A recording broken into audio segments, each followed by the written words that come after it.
Claude Brasseur nous a quittés le 22 décembre 2020 à l'âge de 84 ans. Au cours de sa vie, le comédien, que l'on retrouve ce dimanche soir dans Campi 2 sur TF1, a épousé 2 femmes, Michel Cambon en 1970, également mère de son fils Alexandre Brasseur, et un mannequin, Peggy Roche, avec qui il s'est marié en 1961. En 1984, l'ex-mannequin, styliste et rédactrice, décédée des suites d'un cancer en 1991, était revenu sur sa relation avec Claude Brasseur. Nous sortions beaucoup, nous allions partout, peut-être avec une préférence pour Castel et le New Jimmy.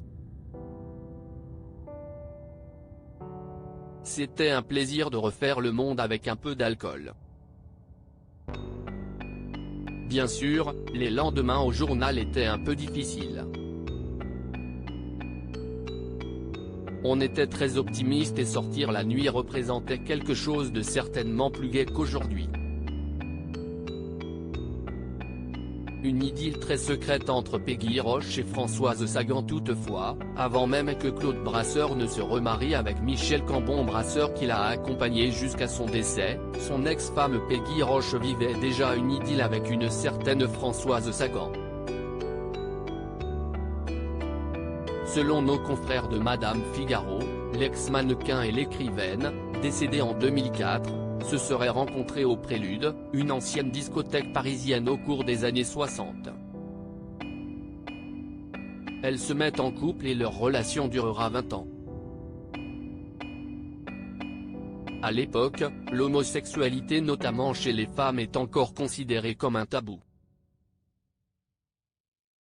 Le fils de Françoise Sagan, l'écrivain Denis Westhoff, issu de sa relation avec le mannequin Robert Westhoff, avait publié un livre intitulé Sagan et fils en 2012, dans lequel il revenait sur la liaison entre sa mère et l'ex-femme de Claude Brasseur. Entre ces 2 femmes, ce fut un mélange de passion, de tendresse, d'admiration réciproque, de reconnaissance mutuelle, d'amitié et de connivence comme ma mère n'en connut jamais, dans mon souvenir, ni avant ni après elle. Avec la disparition de Peggy, ce fut comme si ma mère avait été déchirée en lambeaux, que l'on eût arraché des morceaux d'elle vivante, écrivait le fils de Françoise Sagan, qui a d'ailleurs été élevé par Peggy Roche.